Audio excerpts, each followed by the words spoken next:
Hello, I'm Brian Roach, Senior Researcher at the Global Development and Environment Institute at Tufts University.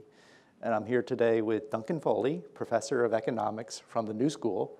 And we're delighted to be awarding Dr. Foley our 2015 Leontief Prize for his work on the macroeconomics of climate change.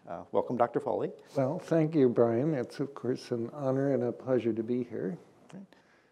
As economists, we're always telling our students that there's no such thing as a free lunch, meaning that there are always opportunity costs.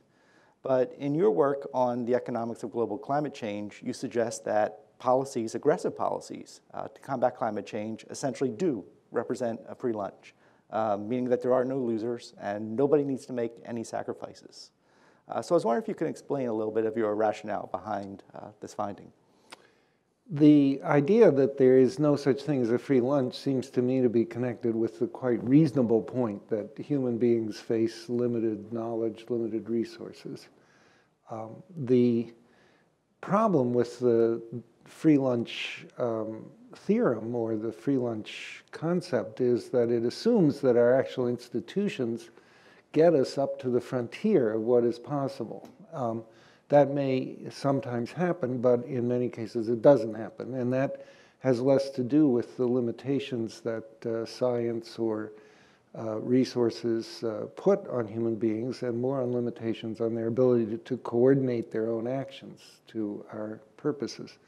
And that's where the climate change problem fits in our work. We argue that it's an uncorrected externality. That is, the problem is that we could all do better if we could agree and coordinate our behavior to do better. And that better is an economic surplus that can be divided up, as you say, without, in principle, losers. I think it's a little strong to say no losers whatsoever. It's very hard to craft economic policies without some people having some problems. But on the whole, both future and current generations can be winners. Right. Now, a lot of people see aggressive climate change policies as a threat to living standards here in the United States and other rich countries. But again, you suggest that this trade-off isn't necessarily a given, right? That we can have both high living standards, maybe even a high consumption lifestyle with a low carbon world. Do you believe that that's feasible? Yes, I think so. The key to the question is that we have to expend more resources on mitigating global warming, that is the emission of greenhouse gases. The question is, where are we going to get those resources? And it's certainly not necessarily true that we have to get them from current consumption and current standard of living of the generation that's now around. We could get it from investment, conventional investment that's directed towards future production and consumption. The issue, however, is not even a conflict between economic growth and climate change correction, because what we're really doing is not investing less in the future, but investing more smartly in the future. That is, we're investing more in giving future generations a better climate and a smaller concentration of greenhouse gases. And they will, I think, much prefer that to bigger conventional investment, which at the expense of an overheated planet. But as you say, aggressive climate change policies will involve some degree of investment. I think your research suggests about 1% to 2% of world output. That's where we came out in what is admittedly a fairly rough, but I suspect will turn out to be a fairly robust approach. Our optimal path involves diverting about 1.5% of GDP in the initial decades. It gradually falls down to less than 1% of world product in the future. And that is sufficient. It's a lot of money. It's on the order of $1.5 trillion to start with a year.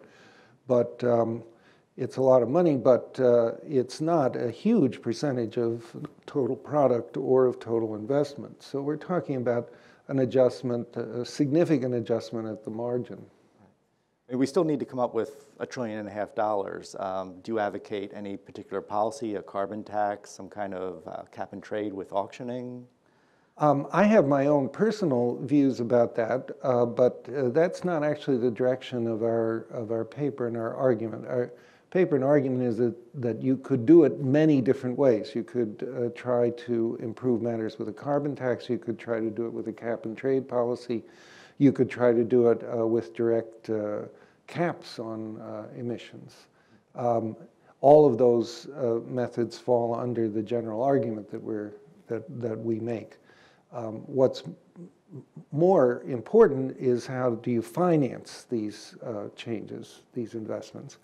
In work that I've done since the paper that was published on this, I'm exploring with John Broome the possibility of encouraging borrowing to finance, either at an international or at a national level through some kind of world climate bank or organization. The idea of that would be to shift the financial cost of the change onto future generations on the grounds that they are the ones who are going to benefit from the improved allocation of investment. Okay. How do you see this bank functioning in developed versus developing countries? Do you see a difference there? Well, those are very good questions, and there clearly have to be some differences. Some governments, like the United States government or the United Kingdom government, can borrow presently at extremely low rates of interest on their own credit. Other countries cannot, and if they are going to make similar kinds of investments in controlling climate change, there's going to have to be some underpinning of their credit worthiness through an international guarantee system or some kind of multilateral promise to back up these bonds in case a particular country runs into trouble. Okay. Do you see the need for financing by the rich countries to support adaptation and mitigation in the poorer countries? I personally think that if we're going to solve the global warming problem, it's probably a good idea not to entwine it too much with the problem of global inequality right at the beginning. I'm not very happy with the current distribution of income in the world. On the other hand, it's much more difficult to get a political agreement on a redistribution of income than it might be to get political agreement on mitigating climate change under circumstances that, as we argue, or and as you summarized before, would actually make everybody better off. So easier to move in the Pareto improving direction, as economists say. Right. I mean, one of the points that I really like from your research is you make the point that the true policy challenge when it comes to dealing with climate change should be on how we distribute the benefits, which are huge.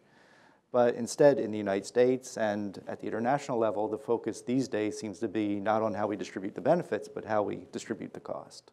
So, I mean, how do we change the debate in a way that's politically feasible so that we can go from talking about cost to talking about benefits? I think that's the major task of the moment for those of us who are really interested in getting some movement on this issue. What are the things you can do? Well, part of it has to do with education and improving public information and public discourse and making it more accurate economically and bringing the economic analysis into line with the reality of the problem. But we know that just bringing people's information in the abstract or education in the abstract up to scientific standard is not going to solve problems by itself. I think the other big problem is figuring out how to craft policies that actually would compensate the immediate losers from a shift away from fossil fuels and carbon-based technology. The coal industry, those industries, the people that own those reserves, people who have invested in one way or another, directly or indirectly, in a low energy price, high carbon technology. I think we have to have policies that address this problem of compensation, and then there has to be a political coalition that's effective to push these policies and enforce them and implement them. Right. In your writings, overall you strike me as relatively optimistic, right, with regard to the issue of climate change. So is that a correct interpretation? Do you ultimately feel that humanity is up to the challenge? A lot of my friends refer to me as the half-full glass of water guy. So yes, I guess temperamentally I always like to look somewhat on the bright side. In this case, I don't think I'm being too Panglossish. This is a problem, is a real problem. In the 1990s at Columbia, I went to seminars about climate change in which engineers said, you know, when we were in graduate school, engineering graduate school, looking at energy engineering in the 1960s, there's a chapter in the textbook about this problem. I mean, it's not something we haven't known about. We have found out about it. We've gotten good warning in time from science and engineering about it. There is time. I am not a person who's panicked that we're on the cusp of, you know, irreversible catastrophe. I think there's plenty we can do to improve matters. And we have not a lot of time to do it. There's no reason to delay. It's a question of rolling up our sleeves and getting busy tackling this the way people tackle real problems that they have to deal with. Yeah, it seems that the science is mostly settled, the economic policies are there that we know would work, and it's just a matter of political will, which seems to be lacking. Right? Well, I'm not sure will, I would necessarily put it as will. I'd put it a little bit more precisely that we do need much more work on policies that involve compensation and credible compensation so that people perceive that they're not going to be losers from a change. And second, you really need some creative political work on forming coalitions. Sure. Okay, Dr. Foley, thank you very much for your time today. We appreciate it, and we're delighted to have you here at Tufts. Thank you.